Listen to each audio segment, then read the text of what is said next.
Welcome back guys, एक बार फिर से आपको खुशामदीद कहते हैं. This is the sunrise show with me Adeel. Good morning इन दोस्तों ने प्रोग्राम अभी ट्यून इन किया. 7:17 हो चुके हैं और यस आप लोग मुझे ट्वीट भी कर रहे हैं the hashtag sunrise with Adeel और उसमें अभी जो है वो यस प्रोग्राम में नेचुरली आगे चल के काफी सारी बातें होनी और क्यों ना हो बातें जी. कल इतनी सारी खबरें हुई और पाकिस्तान के हवाले से भी जो है वो जाहिर है बड़ी न्यूज. बिल आखिर तमाम तर जो है वो डिलेस के बावजूद इकोनॉमी को लिटरली अपने घुटनों पे जो है ना वो बैठने पे मजबूर करने के बाद बिला आखिर IMF ने जो है वो पाकिस्तान को नहीं घुटनों पे हमें IMF ने नहीं गिराया, हमने खुद गिराया है. लेकिन इस कर्जे के लिए जो है वो पहले हमने एरोगेंस का मुजाहरा किया, फिर अपनी फकीरी का मुजाहरा किया और बिला आखिर हमारी जो है वो गिरिया और जो है वो अब बिला आखिर वाशिंगटन के ऐवानों में जो है वो पहुंच गया. और वाशिंगटन से मुराद में वर्ल्ड बैंक और IMF की बात कर रहा हूँ मैं स्पेसिफिकली. और good thing is that finally we have got the programme. It's a standby temporary short term arrangement जो कि IMF की तरफ से हमें आ गया है और एक ब्रीदिंग स्पेस पाकिस्तान को मिल गई है. और बहरहाल जी मैं तो बड़ा हैरान हूँ कि इसमें बड़े लोग जो हैं वो इसको एक कामयाबी गर्दान रहे हैं, लेकिन खैर क्या कर सकते हैं. चलें जी आगे बढ़ते हैं. और क्या चीज़ है जल्दी से मैं जो है वो प्रोग्राम में ज़ाहिर है आज आगे चल के ज़रूर जिक्र होगा इसका और भी इंटरनेशनल न्यूज़ भी होनी है. नेटो के जो है वो हम इजलास के हवाले से बात करेंगे आगे चल के. और आफ्टर दैन अगर मौका मिला आज कुछ इलॉन मस्क का भी जिक्र करते हैं बिकॉज काफी दिनों से जो है वो कुछ इस पे बात नहीं हुई है मिस्टर मस्क के हवाले से और उनकी हरकतों के हवाले से. मेरा मतलब है काफी दिनों से बुरा कि 3 दिन से बात नहीं हुई या 2 दिन से बात नहीं हुई होगी बिकॉज ये भी अब कुछ डोनाल्ड ट्रंप वाली जो है ना शख्सियत बन गए हैं कि हर वक्त खबरों में रहते हैं for mostly the wrong reason. तो ये बात जो है बहरहाल इस पे हम बात करते हैं और कुछ थाईलैंड का भी जिक्र करेंगे आगे चल के अगर मुझे मौका मिलता है बिकॉज थाईलैंड में जो प्राइम मिनिस्टर इलेक्ट हैं जिनके बारे में ख्याल है कि वो मुल्क के अगले वजीर आजम बनेंगे. ऐसा लगता है कि मुल्क की ताकतवर एस्टेब्लिशमेंट जो है वो उनको वजीर आजम बनाने के मूड में है नहीं और उनको वजीर आजम बनने से जो है वो रोकने की कोशिश कर रही है. तो चलें जी ये सब बातें होंगी. स्टॉक मार्केट का भी जिक्र होगा और ज़ाहिर IMF का प्लान जो है वो अप्रूव हुआ है तो इसका स्टॉक मार्केट पे क्या जिक्र होगा लेट्स सी क्या सीन है. बट चलें जी ऑलराइट मैसेजेस देखते हैं आपके. कौन है जनाब मुबश्शिर नसीर साहब ने किया है एक मैसेज. कल एक खबर बड़ी वायरल हो रही थी और बड़ी गर्दिश कर रही थी कि Pakistan tallest flag to be hoisted at Lahore for 400 million rupees यानी 500 फुट लंबा जो है वो एक झंडा जो है वो लगाया जाएगा और 400 मिलियन रुपए इस पे यानी 40 करोड़ रुपए जो है वो इस पे खर्च होने वाले हैं. मुबश्शिर नसीर साहब कहते हैं it's a hell of a money, of course जी बिल्कुल. And if it is true, we ourselves are the sole reason for our current situation. Truly loving in an insane diaspora. Truly loving in an insane diaspora. God bless you, my country. अच्छा पता नहीं ये मैं जुमला समझ नहीं पाया but वाकई ये मेरे भी जहन में ये चीज़ आई थी. गुलबर्ग में मेरे ख्याल से मेन बुलेवार्ड की तरफ ये 500 फुट लंबा झंडा जो है वो लगाने की कोशिश की जा रही है. वैसे ये मामला सोशल मीडिया पे इतना जो है ना वो फैल चुका है कि मुझे लग रहा है कि ये ऐसा नहीं होगा. लेकिन देखिए जी आपको ये भी समझना है गालबन ये किसका मंसूबा है. क्या पंजाब गवर्नमेंट कर रही है? अगर पंजाब गवर्नमेंट कर रही है तो आपको पता है कि यार ये पंजाब गवर्नमेंट एक अनइलेक्टेड एक गैर कानूनी गवर्नमेंट है. इन्हें कोई ना लोगों के पास वोट लेने जाना है ना कुछ करना है. ये 500 फुट लंबा क्या ये 1000 फुट लंबा ये 1 किलोमीटर लंबा जो है ये झंडा लगा दे इनको क्या फर्क पड़ने वाला है बिकॉज ये तो आपको पता है कि थोड़े दिनों के मेहमान है ज़ाहिर है यहाँ पे. लेकिन it actually tells you about this thing. I mean क्या अभी तक पाकिस्तान हमारी जो किस्मत के मालिक हैं जो लोग हमारे जो फॉर्च्यून्स और हम पाकिस्तानियों की जिंदगियों को डिसाइड करते हैं क्या अभी तक वो ये बात समझ में नहीं उनको आई कि पेट्रियाटिज्म या हुब्बुल वतनी जो है वो ये झंडे वंडे लहराने से और ये मिल्ली नगमे बनाने से जो है ना ये नहीं फैलती है बल्कि आप लोगों को जिंदगियां ऐसी प्रोवाइड करें कि आप देखें ना इस तरह के ये ड्रामेबाजियां आपको यूरोपियन कंट्रीज में और स्कैंडिनेविया में यहाँ कहीं नजर नहीं आएंगी आपको. इवन फॉर दैट मैटर इतना कोई आपको मिडल ईस्ट में भी नजर नहीं आती इस तरह की हरकतें. ये इस तरह की हरकतें आपको साउथ एशिया में नजर आएंगी ज्यादा. झंडे लगा दो, इंडिया में बड़ा है ना जी झंडे लगाओ, हर चीज झंडे लगाओ. मोदी जी पता नहीं हर घर में झंडा या हर घर में तिरंगा तिरंगा, उन्होंने लास्ट ईयर एक कैंपेन लॉन्च कर दी थी, उसके लिए खास झंडे आए थे. कहते हैं जी पॉलिएस्टर के वो झंडे थे, क्योंकि जी वो सुना है अंबानी जो है उनका पॉलिएस्टर का काम है, वो कॉन्ट्रैक्ट उनको दिया गया था, पता नहीं कितना उनको सजना वो प्रॉफिट जो है वो पहुंचाया गया था. लेकिन यार ये खुदा के लिए 40 करोड़ रुपए, पता है कल से एक खबर मेरे जहन में जो है ना वो गर्दिश कर रही है, और आप लोगों ने भी वो खबर देखी होगी कि एक father of 3 children he committed suicide yesterday. आपको शायद पता चला होगा कि उसने ये जो लोन शार्क एप्स होती हैं, ये जो एप्स होती हैं जिनके बड़े अच्छे अच्छे एड्स आ रहे होते हैं, बर वक्त होती है, पता नहीं भरोसा होती है, कौन कौन सी, आप यूट्यूब देख रहे होते हैं तो उसमें ये एड्स आ रही होती हैं कि बैंक आपसे ये डॉक्यूमेंट्स मांगता है, ये करता है, ये करता है, और हम आपको बगैर किसी भी चीज़ के कर्जा दे देंगे. और वो फिर आपको पता है कि वो 300-400% पर ईयर पे कर्जा लेते हैं यानी, और अगर आप पे भी कर दें उसके बाद भी हरासमेंट जो है वो जारी रहती है. और वो जो ऐप जब आप डाउनलोड कर रहे होते हैं और इंस्टॉल करते हैं, जिस ऐप के थ्रू आप कर्जा लेते हैं, वो आप बेसिकली उनको परमिशन देते हैं कि आप मेरी फोटो गैलरी को भी एक्सेस कर सकते हैं, आप मेरे फ़ोन नंबर्स को भी एक्सेस कर सकते हैं. हम ऐप इंस्टॉल करते हुए ये सारी चीज़ें देख नहीं रहे होते, लेकिन ये सारी चीज़ें हम इनको एक्सेस जो है वो दे देते हैं. तो वो आपके घर वालों के नंबर भी ले लेते हैं, आपकी तस्वीरें भी ले लेते हैं, ब्लैकमेल करना शुरू कर देते हैं. यार ये बहुत खतरनाक चीज़ है, ये बहुत बुरी चीज़ है. तो एक ऐसे टाइम पे जब आपके जहन में ये खबर आ रही हो कि यार कुछ लाख रुपए के लिए जो है वो बेचारा अपनी ज़िंदगी, एक जवान इंसान अपनी ज़िंदगी ख़त्म कर देता है क्योंकि उसको इतना जलील किया जा रहा है इन लोन शार्क एप्स के हाथों, और वहाँ पे हम 40 करोड़ के जो है ना वो झंडे लगा रहे हैं, जिससे कख नहीं होने वाला, कुछ नहीं होने वाला. सीरियसली अगर कोई वाकई ये समझ रहा है कि ये, मेरे ख्याल से कौम ज़्यादा एक्साइटेड कल 14 अगस्त के हवाले से इस खबर से थी कि ये जो पीडीएम की गवर्नमेंट है वो, हमारे वज़ीर आज़म साहब ने ऐलान किया कि वो 14 अगस्त को ख़त्म हो जाएगी, उसको अमली जामा पहना दें, लोग ज़्यादा खुश होंगे ये 40 करोड़ के झंडे लगाने के मुकाबले में. लेकिन खैर चलें जी, क्या कह सकते हैं. Tahseen Amjad sahab thank you so much, hello क्या हाल है. मुनीक मकबूल कहते हैं looking at Dominica's flag got me thinking how many countries have purple in their flag. There are only 2, being Nicaragua in South America. The reason was the purple color was expensive to make before 1900. Thank you so much. That is actually a pretty interesting flag. Dominica, जहाँ पे इस वक्त आपको पता है कि शायद India और वेस्ट इंडीज के दरमियान जो मुकाबला हो रहा है टेस्ट मैच, वो डोमिनिका में ही हो रहा है. और डोमिनिका का फ्लैग जो है मुनीम मकबूल साहब देख रहे थे और उन्होंने देखकर कहा कि इस फ्लैग में पर्पल कलर इस्तेमाल हुआ है. और वाकई ये बहुत एक्चुअली रेयर है कि पर्पल कलर जो है वो फ्लैग्स में, किसी भी फ्लैग में जो है वो पर्पल कलर इस्तेमाल होता हो. और आपने कहा कि दूसरा जो है वो निकारागुआ के फ्लैग में है. अच्छा, निकारागुआ के फ्लैग में देख लेता हूँ उसमें पर्पल कलर किधर यूज हुआ हुआ है, मुझे याद नहीं पड़ा. आई थिंक ब्लू और वाइट स्ट्राइप्स उसमें है.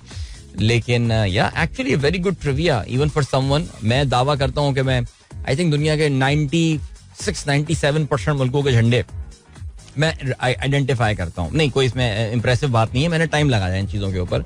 और मेरे कमरे में एक पोस्टर लगा हुआ था, झंडे लगे हुए थे मुल्क के, मैं लिटरली देखता रहता था उसको काफ़ी टाइम. तो उस वजह से मेरी रिकग्निशन फ्लैग्स की जो है वो काफ़ी अच्छी है. आई थिंक अहमद हमारे साहब तो I think he would know 100% of the flags. वो उसकी रिटेंशन बहुत, मेमोरी बहुत ज़बरदस्त है. तो वाकई मुझे कोई पर्पल कलर का फ्लैग जो है ना वो इस वक्त मैं रिकॉल कर नहीं रहा हूँ. It's a pretty unique flag जिसमें एक परिंदा भी बना हुआ है. एंड या नाइस. साद अली रसूल कहते हैं hello Adeel sir, I just want to say I used to listen to your show back in 2015 during school times with my father. Now I came here after a very long time, still with my father, but now as a professional job person and he is your regular listener. Well, ज़बरदस्त. साद अली रसूल और आपके वालिद साहब को मेरी तरफ से बहुत बहुत सलाम and thank you so much. आपके वालिद साहब, आप तो मेरा शो छोड़ के चले गए थे, लेकिन वालिद साहब शो सुनते रहे थ्रू आउट, जो मुझे आपका मैसेज पढ़ के अंदाजा हो रहा है. तो thank you so much sir for your patronage और आपकी पसंदीदा शुक्रिया. और उम्मीद करता हूँ कि आपने मेरा यूट्यूब चैनल भी सब्सक्राइब कर लिया होगा. ठीक है, तो वहाँ भी आपकी सपोर्ट की जरूरत है. बशीर अहमद साहब कहते हैं सलाम प्यारे आदिल, क्या आपको नहीं लगता कि 14 अगस्त को मनाने वालों की तादाद काफी कम होगी, या सिर्फ मुझे ऐसा दिखाई दे रहा है? नहीं, मैं तो अभी थोड़ी देर पहले आपसे ये बात की और 14 अगस्त बनाने वालों की तादाद में ऑलरेडी कमी हो चुकी है. इसके लिए आपको 1 साल या 1.5 साल जो है वो इंतजार नहीं करना पड़ता. ये तो हम पिछले साल ही जिसे कहते हैं इस चीज का जो है वो एक्सपीरियंस कर चुके हैं. पिछले साल की 14 अगस्त वन ऑफ द डलेस्ट 14 अगस्त that I ever experience. Umme Aiman कैसी हैं आप? खैरियत. एफ के न्याजी साहब कहते हैं भाई हसन अली मैच विनर है, क्यों आपको अच्छा नहीं लगता? हसन अली कौन सा मैच विनर है? मुझे आप जरा रीसेंट टाइम्स में जरा हसन अली की मैच विनिंग परफॉर्मेंसेस देखें प्लीज. मुझे 2017 की चैंपियंस ट्रॉफी मत बताइएगा, 2017 की चैंपियंस ट्रॉफी को अब 6 साल हो चुके हैं, ठीक है. मुझे बताइए हसन अली की रीसेंट टाइम्स में मैच विनिंग कारकर्दगियां कौन कौन सी हैं प्लीज, ताकि मैं चाह रहा हूं कि इतनी बड़ी बात जो है जो है वो मैं कैसे मिस कर सकता हूं कि इतना बड़ा match winning player Hasan Ali हमारी टीम में खेल रहा है. उससे हम उससे मेरी क्यों नाराजगी हो सकती है. आगे बढ़ते हैं जी, चलें जी आगे बढ़ते हैं. डॉक्टर नौशीन कहती हैं अटेंडेंस लगा दें जी, आपकी हमने अटेंडेंस जो है वो लगा दी है. You are welcome to the show. And then we have got Javed sahab कहते हैं Italy swelters under deadly Cerberus heat wave which could break European temperature record. In fact, not just Italy, पूरा जो Southern Europe है वो इस वक्त बहुत ही खौफनाक किस्म की जो है वो गर्मी की लपेट में है. यूरोप में सिचुएशन काफ़ी बैड चल रही है. हर समर्स अगर आप देखें, हर समर से जो है यही खबरें आ रही होती हैं कि यूरोप में ये रिकॉर्ड टूट गया गर्मियों का. आपको पता है फॉरेस्ट फायर भी बहुत कॉमन होते जा रहे हैं, specially in the Iberian peninsula, यानी स्पेन और पुर्तगाल में जो है वो जंगलों में आग जो है वो काफी लगना शुरू हो गई है. So well yeah as I said, global warming and coupled with El Nino weather phenomenon. और अभी तो पार्टी शुरू हुई है. नवाज अली साहब, क्या हाल है भाई? नवाज भाई बड़े दिनों बाद नजर आए, क्या ख्याल है, कैसे हैं आप? खैरियत. अताउर रहमान साहब कहते हैं आपने एक ट्वीट शेयर किया, the ability of Twitter advertising to reach the most influential people in the world is often not fully appreciated. While a few other social networks are technically bigger, Twitter is where the writers and leaders spend their time. Elon Musk का ये कहना है. अताउर रहमान साहब कहते हैं perhaps it's true. देखिए perhaps it is true. I agree with you और इसमें मेरे ख्याल से कोई शक नहीं है. देखिए Twitter, why Twitter was successful? Twitter कभी भी प्रॉफिटेबल मेरे ख्याल से अपनी 10 साल हिस्ट्री में जो इनकी पब्लिक हिस्ट्री है यानी लिस्टेड कंपनी की हैसियत से ट्विटर मेरे ख्याल से शायद उन्होंने 1 या 2 दफा प्रॉफिट बनाया है. मैं एग्जैक्टली चेक कर लूंगा. और ट्विटर के यूजर्स भी उतने नहीं है. आई mean it just have a fraction of users that जो जैसे कि फेसबुक में है 2 बिलियन. ट्विटर के टोटल यूजर्स में ख्याल है वो 400 मिलियन के करीब है. तो you can see just 20% of what Facebook is. Instagram इनसे कोई मुकाबला नहीं इनका. But what actually made Twitter relevant was the fact कि ये जो लोग जिनको बता रहे हैं जो कि ट्विटर में जो न्यूज़ मेकर्स हैं they prefer Twitter, they choose Twitter. लेकिन मेरा ज़ाती तौर से ये ख्याल है ये जो इन्फ्लुएंशियल लोग हैं, लोगों को खबरें अगर सुननी होती हैं, कोई ब्रेकिंग न्यूज़ होती है, अभी भी हमारी ये आदत है, अभी तक तो है फिलहाल, कि जब तक आप ट्विटर पे इसको ना पढ़ लें आपको वो यकीन नहीं आता कि ये खबर, यानी कोई भी एक आपके पास स्क्रीन शॉट आता है स्टार्टअप पाकिस्तान का, आप उसको चेक करने के लिए जनरली ट्विटर पे जाते हैं कि यार ट्विटर पे इस पे कोई और किसी और ने भी शेयर किया, आप कीवर्ड्स लिखते हैं और सर्च करते हैं. ये मेरी आदत कम से कम यही है. सो ट्विटर की जो रेलेवेंस है वो यही थी कि all the important people are there, the key decision makers are there, उनका प्रेफर्ड पॉइंट है ये. लेकिन Elon Musk has got to ask himself कि क्या ये वाकई इस प्लेटफॉर्म के साथ जो इसका यूएसपी था उसको वो एनहेंस कर रहा है या ही इज जस्ट इरिटेटिंग. मैं एक आर्टिकल पढ़ रहा था. अच्छा, अमेरिका में प्रॉब्लम इलॉन मस्क के साथ ये है दैट जो स्पेशली लेफ्ट विंग मीडिया है अमेरिका का, जिसमें वॉशिंगटन पोस्ट आता है, you know Washington post is owned by Jeff Bezos, Amazon जो है वो ओन करता है, या न्यूयॉर्क टाइम्स. मैं इनका अक्सर जिक्र करता हूँ आपसे कि ये लेफ्ट लीनिंग मीडिया है, डेमोक्रेटिक पार्टी की तरफ जो है इनका झुकाव है. लेकिन मैंने ये देखा है कि उनकी बाकायदा बिजनेस इनसाइडर वगैरह एंड ऑल, इनकी एक कैंपेन चल रही है अगेंस्ट इलॉन मस्क, और पूरा दिन बैठ के जो है ना इलॉन मस्क को बुरा भला और ये सारी चीज़ें कर सकते हैं. लेकिन the fact remains that Twitter is in a very bad financial shape इस वक्त. और इलॉन मस्क के पिछले 1 साल पहले टेक ओवर करने के बाद से आपको पता है एक बड़ी एक इन्वेस्टिंग पार्टी थी, एक बड़े कंपनी थी जिसने इन्वेस्ट किया हुआ था. They have written down their value, जो उन्होंने जो अपनी इन्वेस्टमेंट की वैल्यू थी, मुझे उस इन्वेस्टमेंट बैंक का नाम याद नहीं आ रहा, during the I think show याद आ जाएगा तो मैं शेयर कर लूंगा. उस इन्वेस्टमेंट बैंक ने अपनी जो ट्विटर में इन्वेस्टमेंट थी उसको कट डाउन करके, यानी उसकी जो वैल्यूएशन है, यानी उन्होंने कहा था हमने $X बिलियन लगाए थे, but now we believe that our investment is worth just 1/3 of that amount. ये 1 साल के अंदर अंदर ये पूरा हुआ है. सो वो तमाम बातें अपनी जगह जो ट्विटर के यूएसपी थे, लेकिन मुझे ऐसा लगता है जाती तौर से कि इलॉन मस्क का ने कोई इतनी अच्छी खिदमत जो है ना वो इस प्लेटफॉर्म की नहीं है.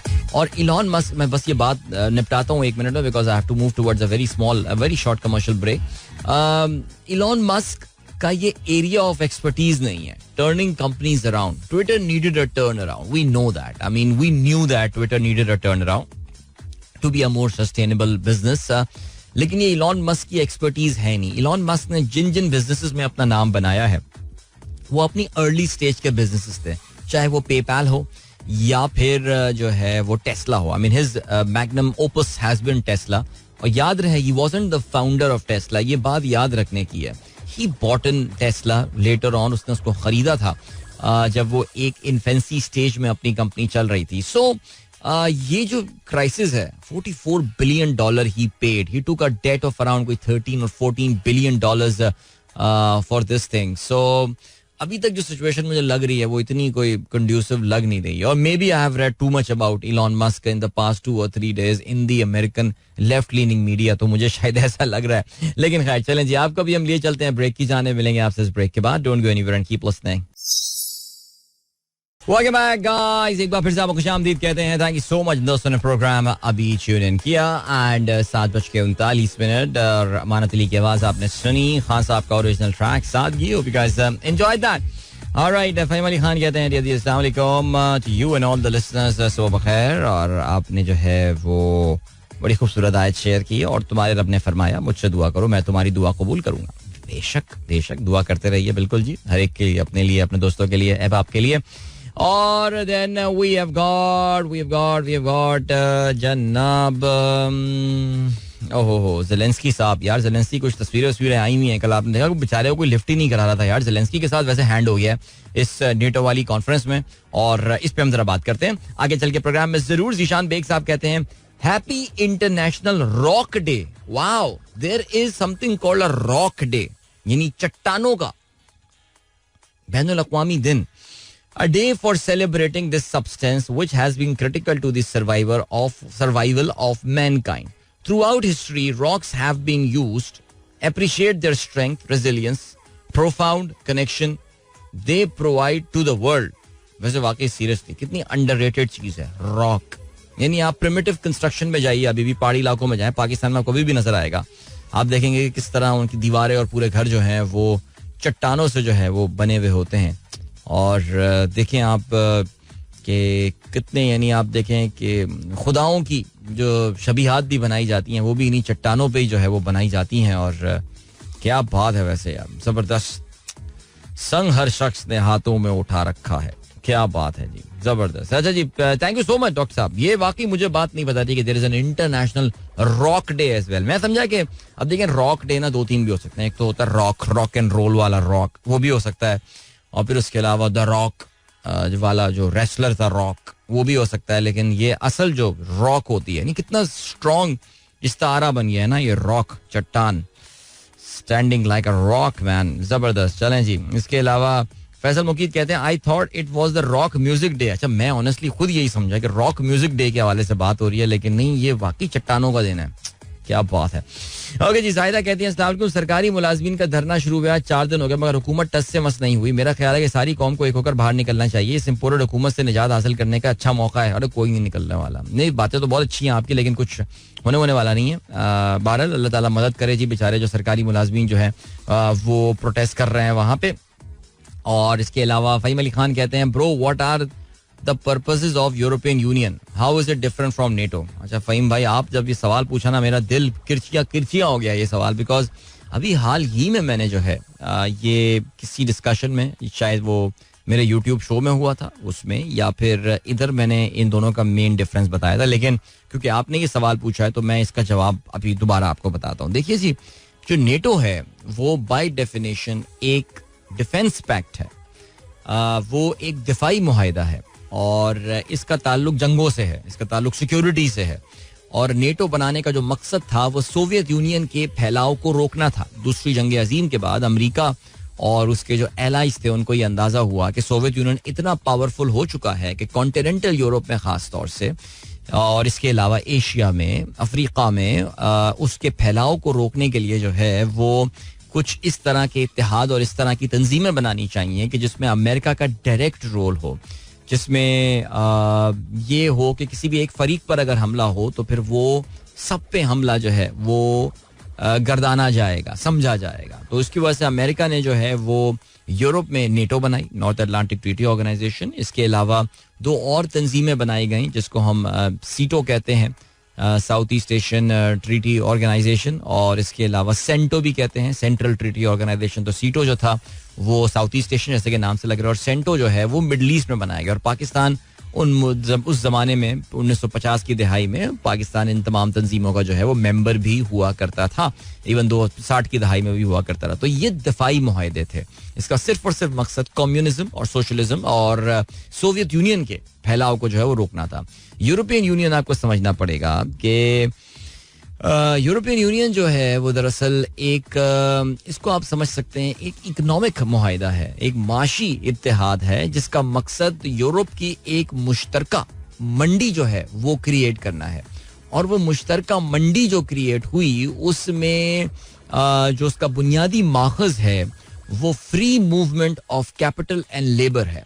यानी चाहे यूरोपियन सिटीजन्स हो, यूरोपियन उन ममालिक जो कि यूरोपियन यूनियन के मेंबर हैं, वो 27 ममालिक जो यूरोपियन यूनियन के मेंबर हैं, उनके लोगों की मूवमेंट हो. यानी कि कोई भी यूरोपियन लटविया एस्टोनिया से उठ के जो है या स्वीडन से उठ के जो है वो चाहे तो कल स्पेन में रहना शुरू कर देगा. Why would you want to live in Spain, I don't know, लेकिन just an idea, I am just telling you कि वो उठा के अपना सामान पैक करे और वो वहाँ पे मूव कर सकता है. सिमिलरली आप जानते हैं कि शेंगन वीज़ा भी एक होता है. हम भी पाकिस्तानी ये चीज़ एक्सपीरियंस करते हैं जब हमारे में किसी शख्स के पासपोर्ट पे जो है वो शेंगन वीज़ा लग जाता है तो वो इतने मज़े से बॉर्डरें क्रॉस करके चला जाता है, यानी कि बॉर्डर का कॉन्सेप्ट ही खत्म हो गया. Similarly there is a free movement of capital as well. कोई भी चीज़, कोई भी जैसे कोई भी प्रोडक्ट हो आपके पास, फ्री मूवमेंट ऑफ प्रोडक्शन है. आप किसी भी मुल्क में कोई चीज़ प्रोड्यूस करके किसी और मुल्क की मंडी में लाके उसको फरोख्त कर सकते हैं. सो ये तो इनका इंटरनल भी है. फिर ये एक्सटर्नल जो है वो बाकी दुनिया के साथ जो रवाबित इनके होते हैं वहाँ पे हर मुल्क की अपनी भी पॉलिसी होती है, लेकिन उसके ऊपर एक यूरोपियन यूनियन की भी पॉलिसी होती है. और जैसे कि GSP प्लस स्टेटस है. सो अब GSP प्लस स्टेटस के तहत हम पाकिस्तानी जो हैं वो जीरो टैरिफ के साथ टेक्सटाइल्स एंड गारमेंट्स यूरोप में किसी भी मुल्क में जो है वो एक्सपोर्ट कर सकते हैं. बरतानिया जो बहुत बड़ी वजह है जो बरतानिया यूरोपियन यूनियन से बाहर गया, और बहुत बड़ी वजह जो बरतानिया कभी भी यूरो जोन का हिस्सा नहीं बना, उसकी वजह यही थी कि वो अपनी सॉवरेनिटी, वो जो अपनी हाकमियत है उसको वो नहीं खोना चाहते थे. वो चाहते थे कि हमारे पास जो अपनी चीज़ों का तयन करने का और अपने बारे में फैसला करने का इख्तियार हमारे अपने पास है, वो हम किसी और मुल्क को या किसी और तंजीम को कैसे दे सकते हैं. सो ये बुनियादी फ़र्क है यूरोपियन यूनियन और नेटो में. एंड आई होप कि इस बार आपको डेफिनेटली समझ में आ गया होगा. इमी अली कहते हैं आज उसकी आवाज से है सुबह, शाम तलक अब कोई आवाज ना दे. वाह वाह वाह, क्या बात है. इमी अली का अपना ये शेर है, आज उसकी आवाज से है सुबह. ये है का वर्ड ना, कौन सा यार, ये बड़ा मुश्किल है यार, ये नस्तालीक ना होना बड़ा पढ़ने में मसला होता है. आज उसकी आवाज से है सुबह, शाम तलक अब कोई आवाज ना दे. जबरदस्त, क्या बात है. आसिफ फयाज साहब कहते हैं प्रीटी कूल वेदर इन लाहौर सिंस लास्ट इवनिंग. क्या बात है यार. On a funny note, was browsing Twitter, found this hilarious cricketing curse for Haris Rauf after his newfound love for Minister for Defence Khwaja Asif. May he concede 30 runs per over in the rest of his career. ये मैंने भी देखा. ये जो हारिस रऊफ साहब हैं, सारे आपको पता है कि वो काफ़ी ऐसा लग रहा है उनका झुकाव हमें पता है क्लियरली किस तरफ है सियासी तौर से, और वो इस्लामाबाद पुलिस के कोई एजाजी उनको कोई पता नहीं कोई ऑफिसर भी बना दिया है. उस पर भी लोग काफ़ी खुश नहीं थे बिकॉज ज़ाहिर इस्लामाबाद पुलिस का रोल ज़रा कंट्रोवर्शियल रहा है रिसेंट टाइम्स में. और फिर वो ख्वाजा आसिफ को उन्होंने शादी में बुलाया, और कोई लीडर तो मैंने हो सकता है और भी लीडर्स आए हुए, हमें पता ना हो, बिकॉज ये लोग जो क्रिकेटर्स वगैरह होते हैं ये पॉलिटिकली बड़े करेक्ट होते हैं. लेकिन बहरहाल चलें जी, हारिस रऊफ साहब आगे बढ़ते हैं. देखिए अब हर किसी का अपना एक होता है ना. अब शाहीन शाह अफरीदी ने जो है वो इमरान खान के साथ तस्वीर अपनी लगा दी थी, तो उसमें काफ़ी सारे लोगों ने वो भी पसंद नहीं किया था, जो कि ज़ाहिर है PDM की पार्टियों के सपोर्टर्स हैं एंड ऑल. तो हर खिलाड़ी का अपना एक नुक्ता नज़र होता है सियासत के हवाले से, और मेरे ख्याल से हमें उसका जो है वो एहतराम करना चाहिए. ऑलराइट जी, पीर ज़हीर साहब ने कैंगरू की तस्वीर भेजी है. अच्छा, आई थॉट कि हमने कैंगरू का डिस्कशन खत्म कर लिया था, लेकिन फिर भी कहते हैं kangaroos are 4 marsupials from the family Macropodidae. In common use, the term is used to describe the largest species from this family, the red kangaroo, as well as the antilopine kangaroo, eastern grey. Message आपका आगे भी है, एक second में check करता हूँ. हाँ, kangaroos are indigenous to Australia and New Guinea. Thank you so much sir, बहुत शुक्रिया पीर जहीर साहब, आपने कैंगरू के हवाले से हमारी इस मालूमात में इजाफा किया. अब हम बढ़ रहे हैं एक ब्रेक की जानिब, उसके बाद एक गाना सुनते हैं और फिर वापस आके आज के अखबार में शामिल आम खबरों पर नजर डालते हैं. Don't go anywhere and keep listening. Alright, बहुत ही यूनिक गाना, आई थिंक असरार के बेहतरीन गानों में से ये एक मस्त हुआ बर्बाद हुआ. Hope you guys enjoyed that song as much as I did. 7:54. Good morning इन दोस्तों ने प्रोग्राम अभी ट्यून इन किया है और जबरदस्त जी.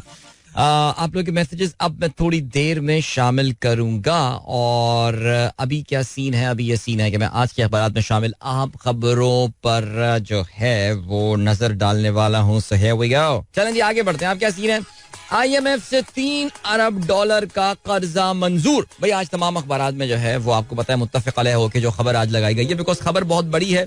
पिछले साल अगस्त के इख्तिताम पे पाकिस्तान का आखिरी IMF के साथ जो है वो स्टैंड बाय अग्रीमेंट नहीं हुआ था.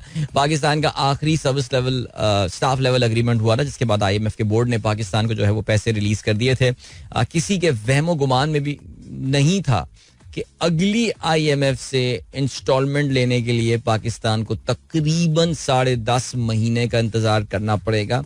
ये सारे जो हैं वो फयूज और बरकत हैं जनाब इसहाक डार साहब के. और पहले मिफ्ता को फारिग किया गया, फिर उसके बाद डार साहब जो हैं वो कमान संभाली उन्होंने. पूरी कहानी, पूरी स्टोरी क्या है उनकी, we know pretty well about it. लेकिन बिल आखिर आई थिंक ये इनका अब तक काम जो है ना वो कंप्लीट हो गया. बिकॉज अब पता नहीं इसहाक डार हमारी किस्मत में आगे लिखे हुए हैं या नहीं लिखे हुए, हमें इस बात का जो है वो नहीं पता.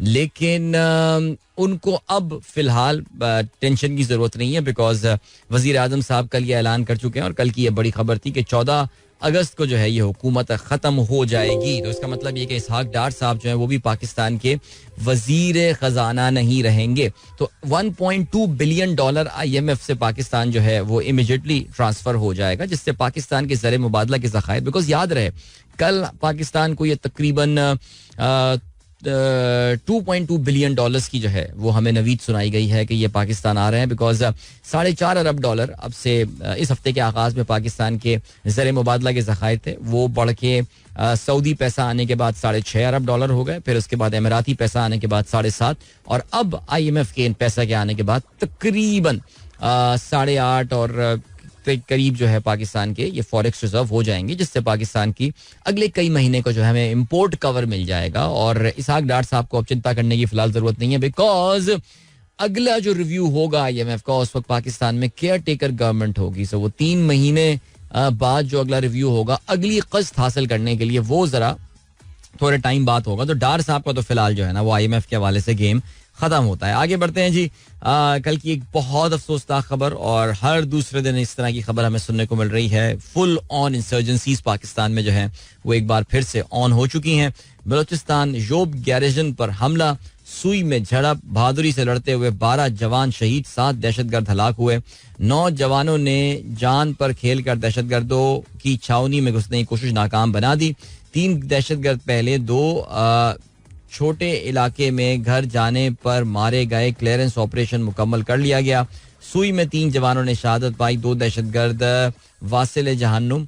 दीगर को पकड़ने के लिए ऑपरेशन जारी, ISPR का ये कहना है. वजीर आजम सियासी रहनुमाओं और ईरानी सिफारत खाने की भी मजम्मत. सो अफसोसनाक वाकया जी.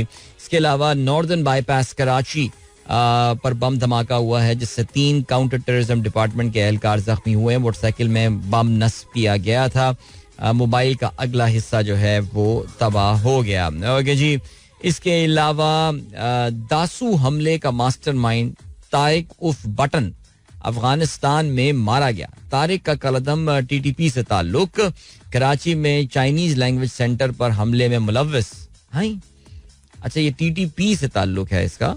तहरीक तालिबान पाकिस्तान से, लेकिन चाइनीज लैंग्वेज सेंटर में तो वी थॉट के जो बलूचिस्तान में ताल्लुक़ रखने वाली कुछ जो तंजीमें हैं उनका हमला था ये, लेकिन बहरहाल चलें जी, जो भी बता दें हमें, खैर एनीवे आगे बढ़ते हैं. और क्या सीन है, वजीर आला गिलगित बल्तिस्तान के इनका इंतखाब जो है वो आज होने वाला है और 4 उम्मीदवारों में इस हवाले से जो है वो मुकाबला हो रहा है. अच्छा, इसमें बड़ी मजेदार खबर आई है कि गिलगित बल्तिस्तान में वजारत आला के एक उम्मीदवार आए हैं जिनका नाम है गुलबर Khan.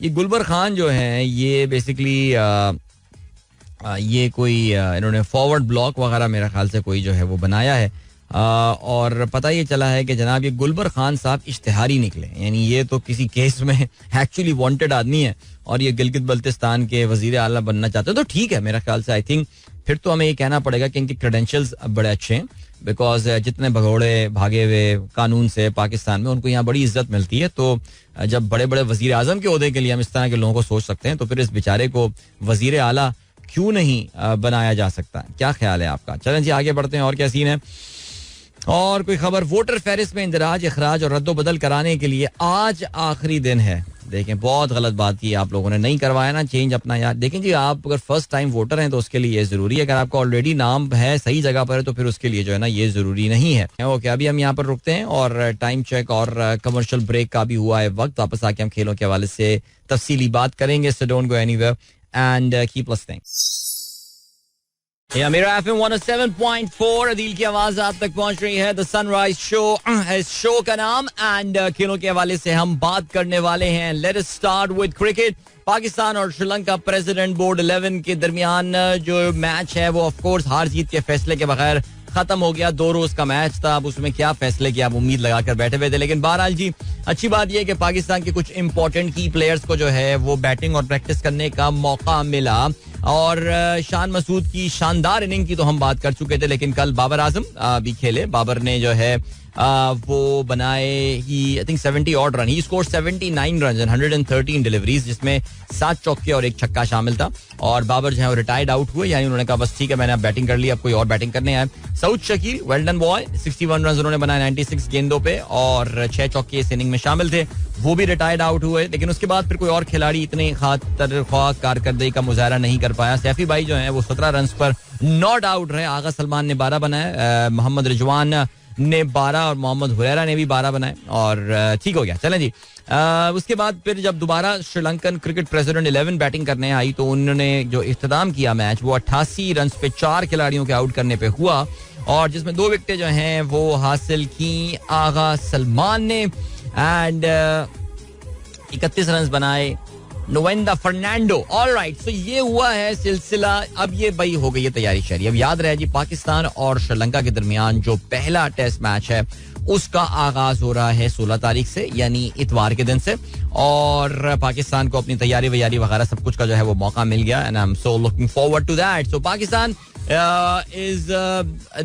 Pakistan Sri Lanka will be the latest team जो कि अपने वर्ल्ड टेस्ट चैंपियनशिप जो सीजन है, सीरीज है, उसका आगाज कर रहे होंगे. इंडिया ने जो है वो कल आगाज किया अपने सफर का, और पिछली 2 दफा की फाइनलिस्ट ये टीम, दोनों दफा जो है वो शिकस्त खाई इन्होंने फाइनल में. अब उनका मुकाबला वेस्ट इंडीज की एक बहुत ही ना तजुर्बाकार टीम के साथ जो है वो हो रहा है. और ऐसे ही बैटिंग जब वेस्ट इंडीज कर रहा था तो फिर लग रहा था, और 150 रन पे पूरी की पूरी वेस्ट इंडीज की टीम जो है वो आउट हो गई. So did not put up any kind of resistance specially against Indian spinners, जिनमें रविचंद्रन अश्विन ने 5 खिलाड़ियों को आउट किया, रविंद्र जडेजा ने 3 खिलाड़ियों को आउट किया.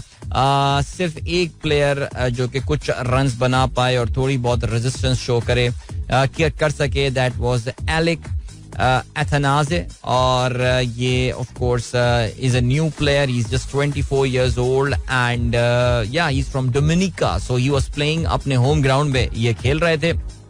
ही हैज प्लेड जस्ट 1 ODI जिसमें उन्होंने 65 रन बनाए थे और अपना ये टेस्ट डेब्यू कर रहे हैं by the way. So well done boy. I hope somebody has a bright future West Indies की टीम में, बिकॉज ये टेस्ट मैच तो अब इंडिया के नाम ही लग रहा है. जब कल खेल खत्म हुआ तो यशस्वी जायसवाल ने 40 रन बनाए थे और रोहित शर्मा जो है वो 30 रन पर बैटिंग कर रहे थे. ठीक हो गया जी, ये हो गई बात. और इसके अलावा भाई क्रिकेट के हवाले से जो एक और खबर आई है, वो खबर ये आई कि आपको पता है कि 2 दिन पहले या परसों एक तस्वीर, और शायद कल हम उसका जिक्र भी कर रहे थे, परसों एक तस्वीर जो है वो गर्दिश कर रही थी. और वो जो गर्दिश कर रही थी जिसमें साउथ अफ्रीका से पिक्चर वो आई थी, जिसमें चौधरी ज़का अशरफ वो और जय शाह जो हैं वो खड़े हुए थे. और आप देख सकते थे चौधरी ज़का अशरफ काफी खुशगवार मूड में लग रहे थे, चेहरे पे उनके मुस्कुराहट थी. लेकिन जय शाह ऐसा लग रहा था किसी ने उसको फोर्स करके जो है ना वो तस्वीर खिंचवा रहा था उसके साथ. लेकिन फिर ये हमारे कुछ अखबारात में कुछ मनचले दोस्तों ने जो है वो खबरें शाया करनी शुरू कर दी थी कि जय शाह जो है वो एशिया कप के दौरान पाकिस्तान आ सकते हैं. लेकिन सुनने में ये आया है कि जय शाह ने इंतहाई नागवारी का जो है वो इजहार किया है इस खबर के हवाले से और तरदीद की. उन्होंने कहा कि जी ऐसा कोई प्लान नहीं है उनका पाकिस्तान ट्रैवल करने का. तो मुझे नहीं पता हम क्यों अपनी बेइज्जती करवा रहे होते हैं बार बार इस तरह की खबरें छाप कर भी. लेकिन खैर चलें जी आगे बढ़ते हैं. और क्या सीन है, और ये सीन है कि अच्छा जी वर्ल्ड अंडर 21 स्नूकर टूर्नामेंट भी हो रहा है, जरा इस पे भी जो है ना वो हम नजर रखेंगे.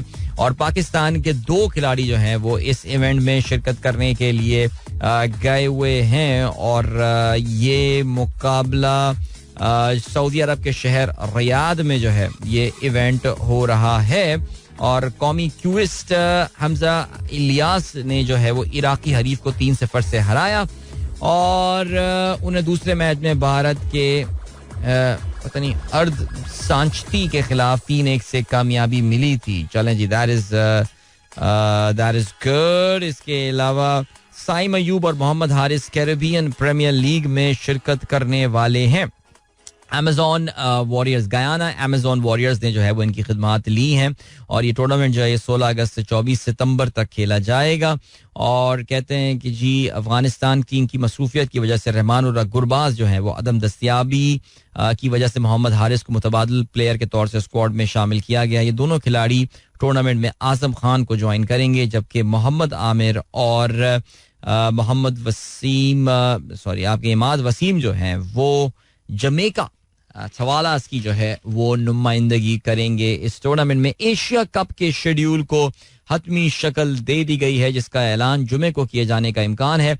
टूर्नामेंट के इब्तदाई मैचेस लाहौर, जबकि बाकी मैचेस श्रीलंका के शहर कैंडी में होंगे. जराये के मुताबिक पाकिस्तान का वाहिद होम मैच जो है वो लाहौर में नेपाल के खिलाफ होगा. ऑलराइट जी, आईसीसी रैंकिंग नई जो है वो जारी हुई है. और इस नई आईसीसी रैंकिंग के मुताबिक बाबर आजम जो है is the only player right now जो कि टॉप 3 में तीनों फॉर्मेट्स में जो है वो शामिल हैं. हम जानते हैं ओडीआई में तो वो he is the number 1 player, लेकिन T20 में नंबर 2 है और टेस्ट में जो है वो बॉबी नंबर 3 पर मौजूद हैं. So well done to him, जबरदस्त जी. आई होप के पाकिस्तान की फतूहात में भी जो है वो ये चीजें कन्वर्ट होनी शुरू हो जाएंगी इंशाल्लाह. ओके जी, और क्या सीन है जरा जल्दी से बात करते हैं कुछ विंबलडन के हवाले से. विंबलडन आप जानते हैं अब सेमीफाइनल लाइनअप जो है वो आज कंप्लीट हो जाएगी. नोवाक जोकोविच जो है वो एक्शन में आज नजर आएंगे.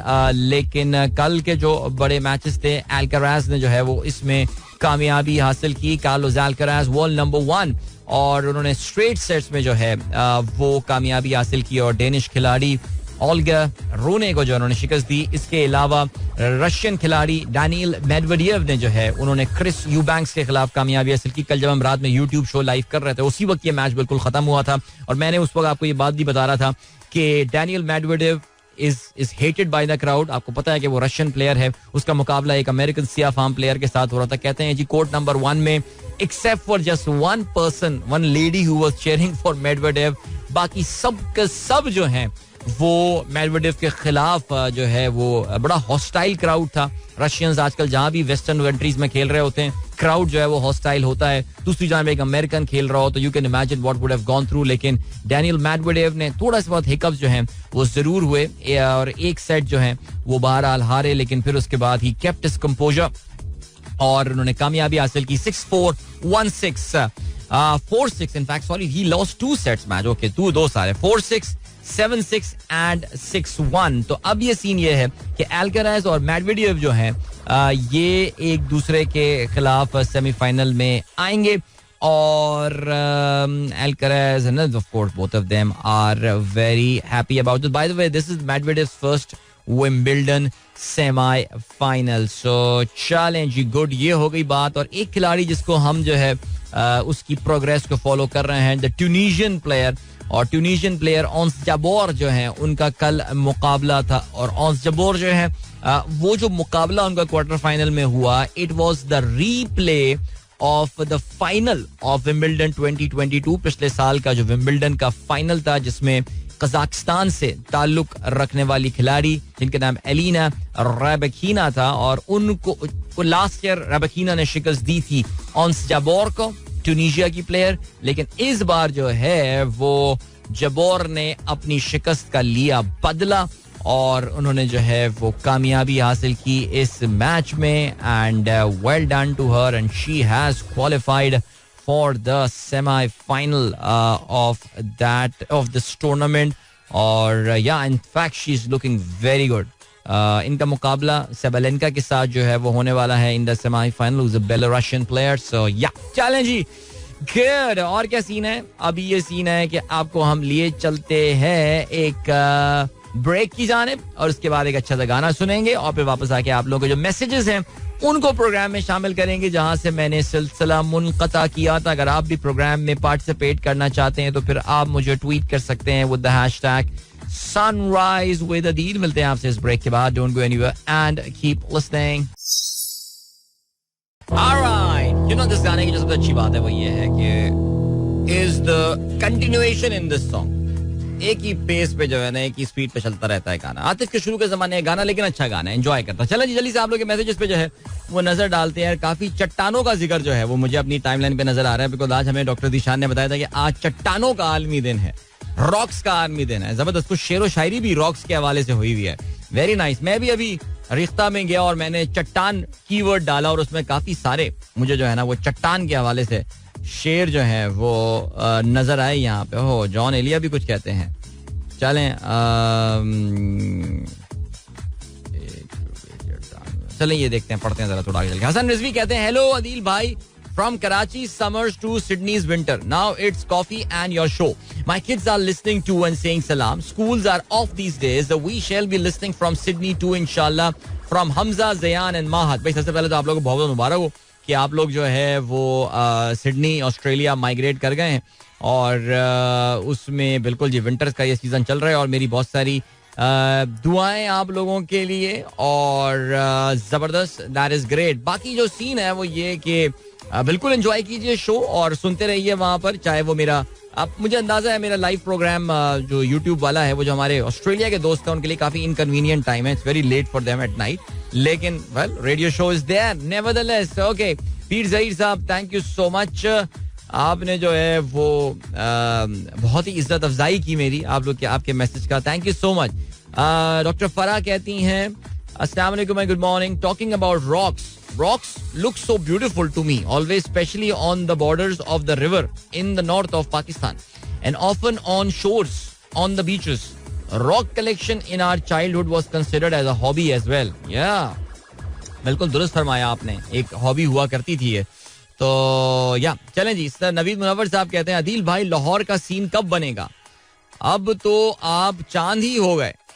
देखिए चांद तो फिर भी नजर आ जाता है, हम तो फिर भी लाहौर में नजर नहीं आ रहे, लेकिन कोई बुलाता ही नहीं है यार लाहौर. कोई वजह बने लाहौर आने की, कोई दावतनामा भेजे कि तशरीफ लाइए लाहौर, और दावतनामे के साथ एक अगर टिकट भी हो तो फिर तो मैं ज्यादा शुक्रगुजार हूँगा. फिर तो मेरे लिए कोई वजह ही नहीं बच जाती कि जिसकी वजह से मैं उनको मना करूँ.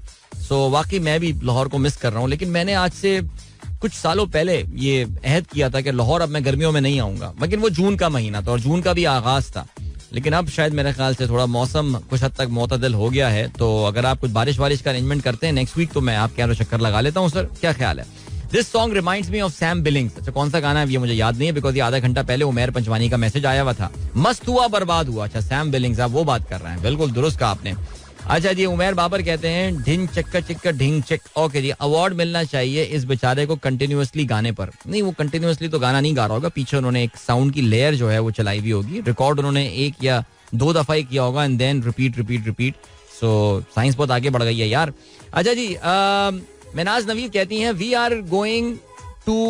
Are getting addictive to your YouTube show same as your morning show. Keep up the amazing work and continue bringing joy to your audience. You are a rock star. Rock star, या rock. International days of rock today. But thank you so much Menaz. आप लोगों की motivation जो है this really matters for me. I mean YouTube खास तौर से is uncharted territory for me.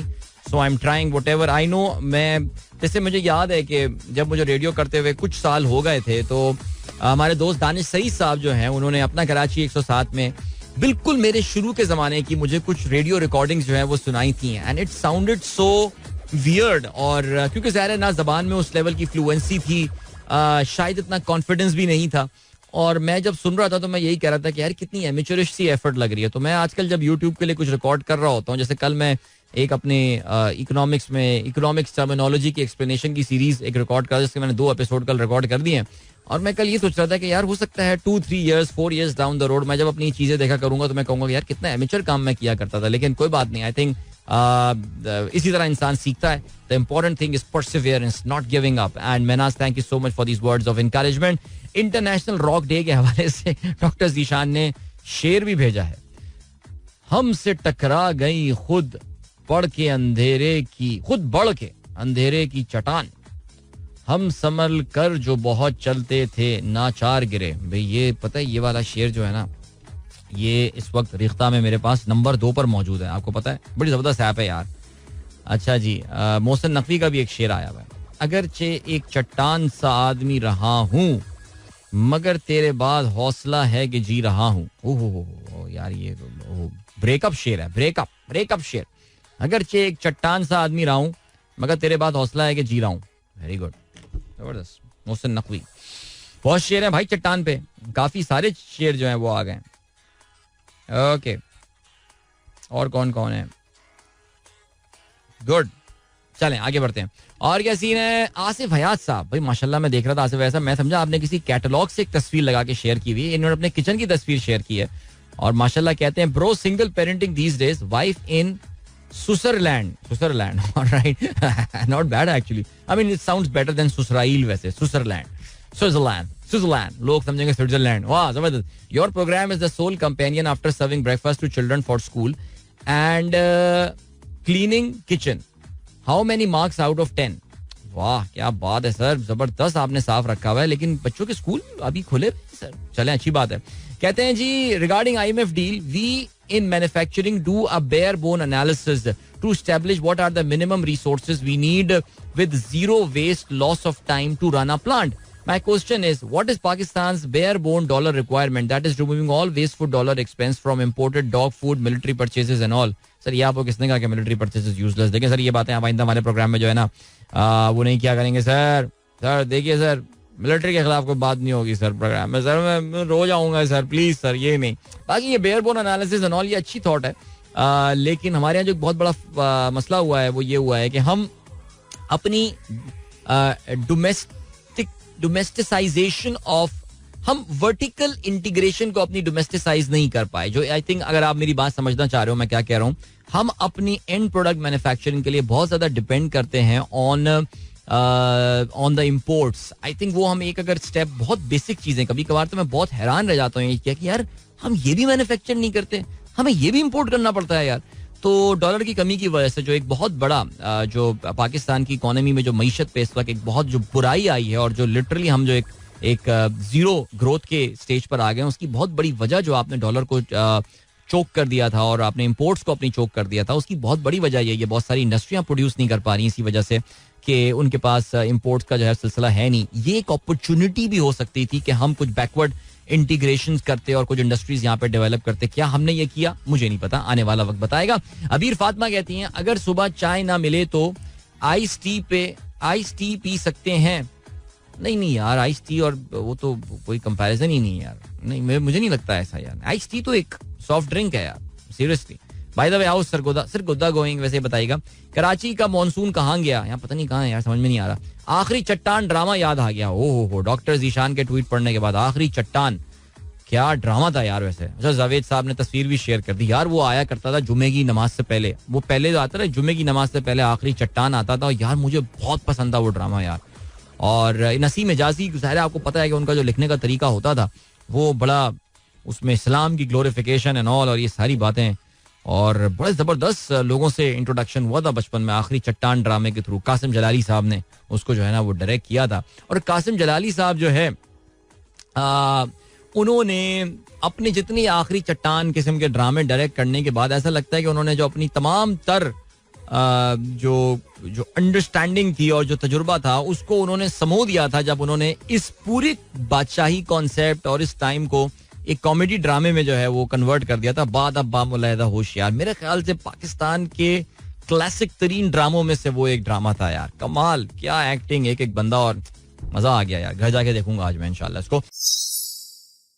Welcome back guys, एक बार फिर से आपको खुशामदीद कहते हैं. This is the Sunrise Show with me Adil Azhar. Good morning. इन दोस्तों ने प्रोग्राम अभी ट्यून इन किया एंड या ऑलराइट, चलें जी जल्दी से कुछ बात करते हैं कुछ इंटरनेशनल खबरों के हवाले से. एंड आई थिंक आप ये जानते होंगे कि नेटो की जो कॉन्फ्रेंस है वो अपने अब इख्तिताम को पहुंचने वाली है, लेकिन आप ये भी जानते हैं कि this conference has been very very very disappointing for Ukraine. और एक तरह से जो है ना वो यूक्रेन को लिटरली ठेंगा दिखा दिया गया है यूरोपियन यूनियन के, माफ कीजिएगा, नेटो की जानिब से.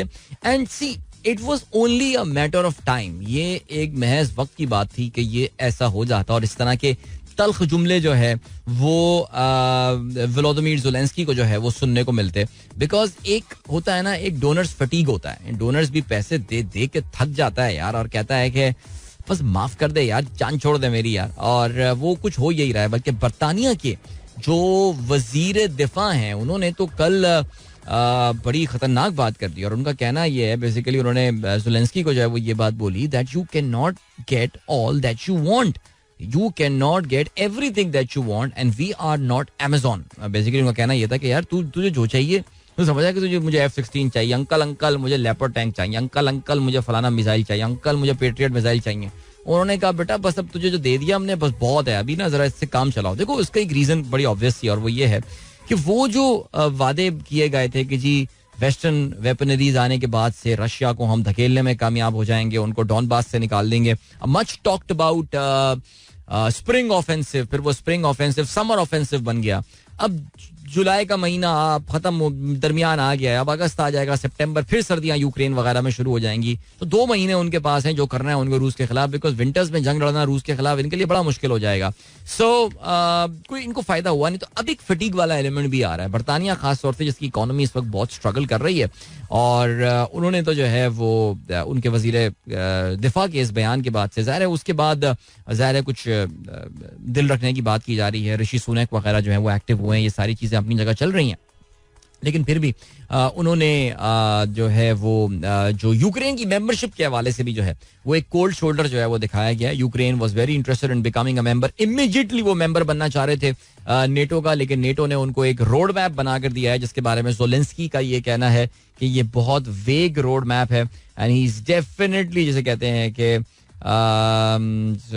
2 और 3, उन्होंने डेफिनेटली 2 और 3 इन द सेंस के उनको कंडीशंस ऐसी बताई हैं कि जिसपे उनको लग ये रहा है कि दे आर टू वेग और उनके लिए उसको फॉलो करना जो है वो काफ़ी मुश्किल हो सकता है. सो या ये इजलास तो अपने अख्ताम को पहुंच जाएगा, लेकिन आई पर्सनली फील कि अभी तक कुछ इनको खास कोई ऐसा चीज़ जो है ना वो मिली नहीं है यहाँ से. चलें जी, इसके अलावा ये बात हो गई. और यार I was going through this news, अभी एक इंटरनेशनल न्यूज़ पोर्टल में आया हुआ है इंडिया में फ्लड्स वगैरह के हवाले से, और कहते ये हैं कि जी यमुना रिवर जो है ये it has risen to 45 year high, जिस लेवल पे वो इस वक्त ऑपरेट कर रहा है. अच्छा, यमुना की जो चीज़ है वो ये है कि यमुना रिवर पाकिस्तान की तरफ नहीं आता, अगर आप लोग जानते हो तो. यमुना रिवर बेसिकली ये हरियाणा और उत्तर प्रदेश की बॉर्डर से होता है. It eventually drains into Ganges, यानी रिवर गंगा में जो है वो ये जाता है. बिकॉज इंडिया में जो है it can be a leading indicator for the floods in Pakistan. Because Pakistan के जो ज़्यादातर दरिया हैं आप जानते हैं कि वो सिवाय एक मेजर रिवर के बाकी सब तो इंडिया में ही वहीं से ही ओरिजिनेट कर रहे होते हैं. इवन अगर हम रिवर इंडस की बात कर रहा हूँ, आपको पता है रिवर इंडस इंडिया से ओरिजिनेट नहीं करता. रिवर इंडस तिब्बत चाइना से जो है वो ओरिजिनेट करता है, और वो ओरिजिनेट जो करता है वो एक वहाँ की लेक है, लेक मंसरोवर, जहाँ से उसका आगाज़ होता है और फिर उसके बाद वो मकबूजा कश्मीर में दाखिल होता है, फिर मकबूजा कश्मीर दाखिल होने के बाद गिलगित बल्तिस्तान में दाखिल होता है, और फिर वहाँ से वो पाकिस्तान वहाँ से पाकिस्तान में दाखिल होके हमें पता है कि तो वो फिर भी ज़ाहिर है फिर उसमें बहुत सारे रिवर्स ड्रेन हो रहे होते हैं रिवर इंडस में, और तभी वो दरिया सिंध में जब तुग़यानी आती है सिंध के बाद, यानी जो आपका पंजनद वगैरह और ये एरियाज हैं, इसके बाद आके साउथ पंजाब के बाद वो असल रिवर इंडस अपनी जो है ना वो पावर पकड़ता है. मैं फ्लड सीजन की बात कर रहा हूँ, बट इंडिया में जो सतलज है, रावी है, और इस वक्त सतलज और चनाब एक्चुअली इनमें रिलेटिवली हाई लेवल का जो है वो एक फ्लड इंडिया में है, और जाहिर है इंडिया अपने पास उसको रोकेगा तो नहीं, वो आगे ड्रेन कर देगा, और ऑलरेडी इन दरियाओं में जो है वो पानी बढ़ता जा रहा है. अक्सर ये हमारे यहाँ ना बड़ा चीज़ को नेगेटिवली बताया जाता है कि इंडिया ने दरियाओं में पानी छोड़ दिया, जैसे कोई साजिश के तहत छोड़ा. नहीं यार, उनके यहाँ सैलाब आएगा तो वो क्या करेंगे, ये मुझे बताया ना. नवे नीच यार, पाकिस्तान का दिल ना टूटे यार, इंडिया को फ्लड होने दो यार. हरियाणा तो डूब जा, राजस्थान तो डूब जा, वो पाकिस्तान में फ्लड ना है. अरे इंडिया भी यहीं छोड़ के इधर फेंक देगा. तो हम क्या करते हैं, सबसे इंपॉर्टेंट पॉइंट ये आता है ना जी, हमारे क्या प्लान है, हमारी क्या तैयारी है. वैसे हमारे वजीर आजम साहब ने कह दिया है कि फुल प्रूफ मुझे इंतजाम चाहिए सैलाब के हवाले से, फुल प्रूफ. तो चलें जी, अल्लाह ताला सब खैर करे. और फ्लड का जो ये सीजन है, ये आपको पता है कि अगले 1-2 महीने जो है ना, अगस्त के एंड तक का टाइम जो है काफी क्रिटिकल होता है. सो अल्लाह करे ये सब मामला जो है ये ठीक से निमट जाए. ठीक हो गया, अभी हमें बढ़ना है एक ब्रेक की जाने, और ब्रेक से वापस आके हम जरा बात करेंगे और इंटरनेशनल खबरें और कुछ पाकिस्तान के हवाले से बात करेंगे. या डेफिनेटली हम IMF से पाकिस्तान को जो अप्रूवल हुआ है जरा उसका भी जिक्र करते हैं, उसका इम्पैक्ट आने वाले 1-2 दिन में क्या हो सकता है, and in the medium term what should we be looking at. तो थोड़ी सी जरा इकोनॉमी के हवाले से बात करते हैं, लेकिन अभी फिलहाल हम बढ़ रहे हैं एक ब्रेक की जाने, और मिलेंगे आपसे इस ब्रेक के बाद. So don't go anywhere and keep listening. Welcome back guys, एक बार फिर से खुशामदीद. This is Sunrise show with me Adeel, and good morning दोस्तों ने प्रोग्राम अभी ट्यून इन किया है. हाँ भाई चलें, तो फिर आ गए पैसे IMF के, पहुंच गई ठंड, आपको सुकून मिल गया, और मिल जाना चाहिए अब तक. व्हाई नॉट, बिकॉज जाहिर है जैसे कहते हैं ना कि हमसे नाक से लकीरें खिंचवा दी IMF ने, और पता नहीं क्या क्या हमारे वजीर आजम साहब ने जो है बातें की थी इस चीज़ के हवाले से. लेकिन या आई थिंक इसमें जरा 2-3 बातें सबसे पहले तो हम क्लैरिफाई कर लेते हैं, और थोड़ा सा पहले मैं अपनी फ्रस्ट्रेशन निकालूं, और वो ये है कि it shouldn't have taken this long. हमने आपको पता है कि ये जो IMF की अभी जो ट्रांच आई है और जो इंस्टॉलमेंट आई है, this was suppose to come in the last November और मे बी दिसंबर, यानी अगस्त सितंबर, ये नवंबर में आ जानी चाहिए थी. ठीक है, जब IMF का 9th रिव्यू कंप्लीट होना था. हाउएवर आपको पता है कि नवंबर में हमारे एक फाइनेंस मिनिस्टर जो आ चुके हैं, जिनको तकरीबन 1.5 महीना हो गया था आए हुए, जिन्होंने कहा था कि जी मैंने 25 साल से IMF से डील किया है, मुझे उनसे डील करना आता है, और अगर IMF हमसे नहीं बात करेगी तो क्या हुआ, हम कुछ और कर लेंगे. फिर उनके जो है ना वो एक और वो होता है ना कव्वाल होते हैं, और पीछे उनके हमनवा तालियां बजा के गाना साथ में आवाज लगे गा रहे होते. तो एक उनके हमनवा जो है इसाक डार साहब के, उन्होंने कहा जी हमारा तो प्लान ही चेंज हो गया है, IMF तो हमारा प्लान बी है, प्लान ए तो हमारा इन्वेस्टमेंट आने वाली है, बहुत सारे मुल्कों से इन्वेस्टमेंट आने वाली है. मुझे कभी कभार बड़ी हैरानी होती है कि नामों के साथ डॉक्टर लगे हुए होते हैं, आईवी लीग यूनिवर्सिटियों से पढ़कर आए हुए होते हैं, और इतने डिसल्यूजन्ड होते हैं कि मेरे जैसा एक हज्जाम की दुकान के लेवल का एक्सपर्ट जो है वो ये जानता है बातें कि ये नहीं हो सकता, और वो नेशनल मीडिया पे जो है ये बातें करके इस तरह लोगों को बता रहे होते हैं कि ऐसा हो जाएगा तो ऐसा हो जाएगा. तो आप बड़े परेशान होते हैं कि यार ये आखिर हो क्या रहा है, ये क्या सियासत आपको इतना जो है ना वो डिलूजनल कर देती है चीज़ों के हवाले से. लेकिन बहरहाल जी फिर क्या हुआ जी, जब अंदाजा हो गया कि अब तो इसके अलावा कोई आसरा है ही नहीं, कोई मुल्क आगे बढ़ के आपकी मदद करने को तैयार ही नहीं है, जब तक आप अपने हाउस को ऑर्डर में नहीं लाएंगे तो फिर इंसान के बच्चे बन गए. और एक फजूल सा बजट प्रेजेंट करने के बाद भी आपने देखा कि उस बजट की तो खैर अब कोई वैल्यू ही नहीं रही, बल्कि वो जब बजट प्रेजेंट हुआ था, अगर आपको याद हो तो उस वक्त भी मैंने कुछ यूट्यूब पे व्लॉग्स वगैरह भी किए थे, और मैंने यही बात बताई थी कि ये बजट एक ऐसी टेम्परेरी सा एक है, और IMF तो बहुत नाराज, और IMF का तो मतलब खत्म, आपने खुदा हाफिज कह दिया IMF को. फिर आप इंसान के बच्चे बनना शुरू हुए, और जिस दिन बजट अप्रूवल के, जिस दिन बजट की बहस समेटनी थी, उस दिन इसहाक डार साहब ने लिटरली एक मिनी बजट प्रेजेंट कर दिया था सिर्फ IMF को वू करने के लिए. स्टेट बैंक ने भी अपनी मॉनेटरी पॉलिसी कमेटी की एक अर्जेंट मीटिंग और एक इमरजेंसी मीटिंग बुलाई, यानी 2 हफ्ते पहले तक स्टेट बैंक को लग रहा था कि जो इन्फ्लेशन है वो हमें लग रहा है कि अब कंट्रोल में आ गया है और फिर 2 हफ्ते बाद उन्हें लगा कि इन्फ्लेशन बढ़ गया है फिर से, तो उन्होंने फिर 1% जो है ना वो इंटरेस्ट रेट, फिर डिस्काउंट रेट जो है, पॉलिसी रेट जिसको आप कहते हैं, वो एक बार फिर से बढ़ा दिया. सो अब क्या कह सकते हैं, अब ये हुआ ये कि जी बिलाखिर नाक से लकीरें खिंचवाने के बाद अब इनको भी अंदाजा हो गया ना, बॉस इज IMF, ये समझ जाएं खुदा के लिए, यानी हमारे जैसे मुल्कों के लिए जिनकी आपको इतनी खास स्ट्रेटेजिक इंपॉर्टेंस जो है ना वो रही नहीं है, कोई जंग वंग तो चल नहीं रही है आसपास. सो उनको समझना पड़ेगा कि यार हमारे जैसे मुल्कों के लिए जो है ना ये इस वक्त IMF एक मजबूरी थी. काश के हमारे ये साहब जैसे, मैं बड़ा आजकल जो एक्साइटमेंट है मसलन ये कि अगर आप आके इस बात को क्रिटिसाइज करें तो नून लीग के सपोर्टर्स आप पे बड़ी बदतमीजी के अल्फाज ट्विटर वगैरह पे यूज करते हैं. और मैं तो ऑनेस्टली अब ट्वीट करने के बाद मैं रिप्लाईज नहीं पढ़ता, बिकॉज इतनी कोई तूफान बदतमीजी जो है वहां पे चल रही होती है कि भाई मुल्क की इकोनॉमी को बिल्कुल वाट लगा दिया आपने, 8-9 महीने में तबाह कर दिया उसको. और अब ये जाहिर है जो अब लॉजिकल काम जो आपको आज से 9 महीने 10 महीने पहले करने थे वो आप कर रहे हैं, तो जाहिर है इंप्रूवमेंट तो आएगी, बेहतरी तो आएगी. भाई मुल्क तो चल रहा है ना, 23-24 करोड़ लोगों का एक मुल्क है, इकोनॉमी है, टूटा फूटा है लेकिन एक सिस्टम तो है ना. तो वो सिस्टम बहरहाल चल रहा है और तो जाहिर है स्टॉक मार्केट भी रिबाउंड करेगी. रुपये के साथ अगर आप छेड़छाड़ करेंगे, खिलवाड़ करेंगे तो रुपया 300 के ऊपर भी जाएगा, और अगर आप चीजें ठीक करेंगे तो रुपया नीचे भी आएगा नेचुरली. अब चीजें इंप्रूव हो रही हैं तो वो कह रहे हैं देखें जी हमारे वो एक साहब है, मैं तो हैरान रह जाता हूँ, हमारे इस्लामाबाद ग्रुप में एक साहब है, उन्होंने भविष्यवाणी दी थी कि जी जुलाई के एंड तक हालात ठीक होने वाले. उन्होंने कहा था रोटी आधी, पता नहीं पेट्रोल आधा हो जाएगा, क्या हो जाएगा, लेकिन खैर कुछ नहीं हुआ. सिर्फ ये हुआ कि स्टॉक मार्केट जरूर बढ़ गई. तो अब बहरहाल अच्छा, अब जरा जल्दी से आगे का देखते हैं, फ्यूचर की बात करना. मेरा रोना तो चलता रहेगा ना पास्ट का, अब तो मादी में जो हुआ सो हुआ. अच्छा, हम तो ये भी नहीं कह सकते पाकिस्तानी के यार इतनी खराब कारकर्दगी पे लोग अपने वोट से निपटेंगे इनके साथ. अब तो वो वाला कॉन्फिडेंस भी हमारा खत्म हो गया. फिर भी मैं अर्ज करता हूँ लोगों को कि वोट देगा जरूर दीजिएगा जाकर, और कुछ ना कुछ तो इंशाल्लाह रास्ता निकलेगा.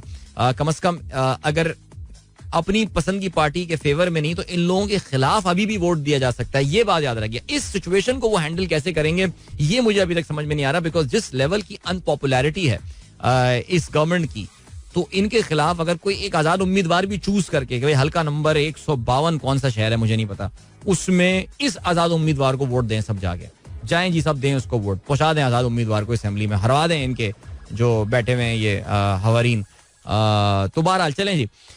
तो अब क्या हुआ है सीन, अब ये हो गया है सीन के भाई फिलहाल तो वक्ती तौर से हमारी रिक्वायरमेंट्स पूरी हो गई हैं, बिकॉज IMF के ये पैसे आने के बाद पाकिस्तान के ज़रिए मुबादला के ज़खायर जो हैं वो तकरीबन डबल हो जाएंगे to what we have right now, जो तकरीबन हम 440 पे बैठे, 4 अरब 40 करोड़ डॉलर पे थे. अब ये कोई तकरीबन 8.5-9 अरब डॉलर पे जो आ सकते हैं, जो कि पाकिस्तान की अगले चंद महीनों की इम्पोर्ट्स की जो रिक्वायरमेंट है उसको वो पूरा कर देगा. आई थिंक कोई हमें 3-4 महीने का कवर जो है मिल जाएगा, which is a satisfactory level. I think it should not have fallen to this 4, 3.8, 3.7. लेकिन बहरहाल चलें, अल्लाह का शुक्र है जैसे जैसे करके कुछ भी हुआ ये हो गया है सिलसिला. लेकिन आवाम के लिए इस वक्त कोई रिलीफ नहीं है. कोई अगर समझ रहा है कि जी आवाम के लिए कोई रिलीफ है इसमें, तो अभी आई थिंक चीजें और सख्त और बड़ी और खौफनाक होनी शुरू हो जाएंगी. आप ये बात जानते हो, पता नहीं कल आपने ये खबर पढ़ी हो या ना पढ़ी हो, लेकिन IMF के साथ सर्कुलर डेट को ओवरकम करने के लिए एक प्लान अग्री किया है हमारी हुकूमत ने, and it is going to be horrendous, खौफनाक, भयंकर होगा. बिकॉज सर्कुलर डेट की सबसे बड़ी वजह यह है कि हम जिस कीमत पे और जितने हमने खौफनाक किस्म के, इन्हीं लोगों ने जो आज हमारे सेवियर बने हुए, ये इन लोगों ने ये खौफनाक से मुआहदे जो किए थे, उसकी जिस कॉस्ट पे हम बिजली पैदा करते हैं वो कॉस्ट तो हम ट्रांसफर ही नहीं करते लोगों को. तो वो एक डिफरेंस रह जाता है between the cost of production and the price that we are paying. So आपको बेसिकली करना है क्या, या तो अपनी आप कॉस्ट को कम कर दें, सिंपल सी बात है जी. आप कहेंगे जी सोलर पे आ जाएं, हाइडल पे आ जाएं, ये वो, लेकिन ये बातें करना आसान है. इतने बड़े बड़े कॉन्ट्रैक्ट्स आप करके बैठे हुए जिनकी कैपेसिटी पेमेंट्स आपको पे करनी है. जो चाइना से 20 अरब की इन्वेस्टमेंट आई, इतने की, ये क्या है भाई, ये बिजली के प्लांट्स ये वो बन गए हैं, लीच बन गए हैं आपकी इकोनॉमी के लिए, चूस रहे हैं बिल्कुल मुझे और आपको और इकोनॉमी को. सो एनर्जी पॉलिसी तो हमारी बिल्कुल तबाह पिछले 30 साल से, जब से IPPs वाली गेम शुरू हुई थी पाकिस्तान में अर्ली 90s में, हमें पता है कौन लेकर आया था. सो उसके बाद से तो तबाही है. ठीक है जी. तो बिजली की कीमतें आपको ट्रांसफर होनी है, तो आइंदा चंद दिनों में आप एक्सपेक्ट कीजिएगा कि उसमें एक बड़ा इजाफा हो सकता है. एक और जो बड़ी अफसोसनाक बात है पिछले चंद दिनों से देखने में आई है, पिछले 2 से 3 दिन में, वो इंटरनेशनल ऑयल प्राइसेस में जो है वो एक अजीब सा इजाफा हुआ है.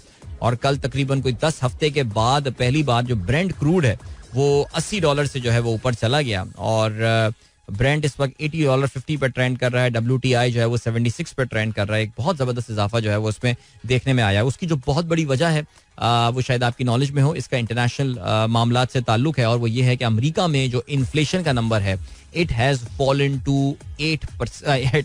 To 3% only. अब से 1 साल पहले अमेरिका में इन्फ्लेशन 9% पे था, अब इन्फ्लेशन आ गया है 3% पे. इतनी कोशिश करने के बाद, यानी जिसमें जो इनका फेडरल रिजर्व ने इंटरेस्ट रेट्स बढ़ाए एंड ऑल एंड स्टफ, लेकिन बजाहिर ऐसा लग रहा है कि इन तमाम मुश्किलात और सब चीज़ों के बावजूद American economy will not be going into a recession. America में इकोनॉमी कॉन्ट्रैक्ट नहीं होगी, उसमें इतना मोमेंटम है कि इकोनॉमी अभी भी उनकी ग्रो करती रहेगी even at these high interest rates. उसकी वजह से डिमांड बढ़ने के ख्यालात और इन सारी वजूहात की बिना पर जो है वो ये इंटरनेशनल की जो अमेरिका में इन्फ्लेशन का नंबर आया है उसके बाद जो है वो ऑयल की प्राइसेस में दुनिया में जो है वो इजाफा हुआ है. सो अभी ऑयल की प्राइसेस हमें 15 तारीख को पास ऑन हो जाएंगी. ये जो बढ़ गई हैं ऑयल प्राइसेस, मेरी रिकमेंडेशन आपको ये कि पेट्रोल डलवा सकते हैं आजकल में तो डलवा लें. मेरा ख्याल है कि ये वाला सिलसिला होगा.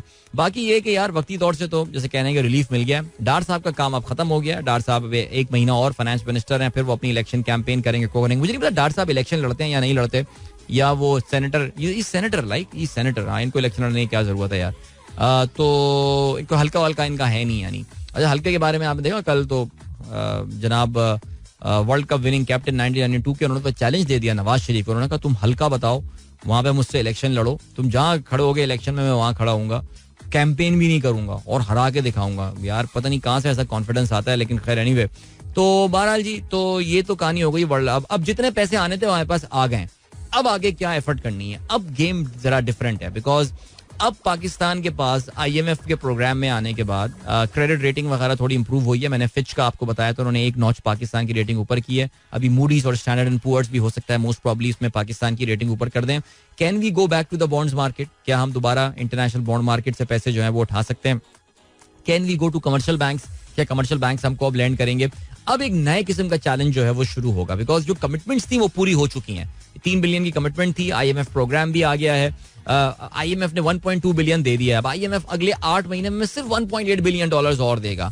बाकी क्या होने वाली है कहानी. बहरहाल so much to see right now. अल्लाह ताला इस मुल्क का रहम करे. आज स्टॉक मार्केट ऊपर जाएगी, लेकिन गाइस ये मार्केट से मुझे ना वाइब्स थोड़ी सी अजीब व गरीब सी आ रही हैं, इसलिए जो बार बार मैं बात बोले जा रहा हूँ एहतियात करने की जरूरत है. ठीक है जी, बाकी बात इंशाल्लाह रात के शो में करते हैं, लेकिन अभी आप मुझे इजाजत दीजिए. अपना ख्याल रखिएगा. Till then goodbye, god bless, अल्लाह हाफिज एंड पाकिस्तान जिंदाबाद. This is Mira FM 107.4.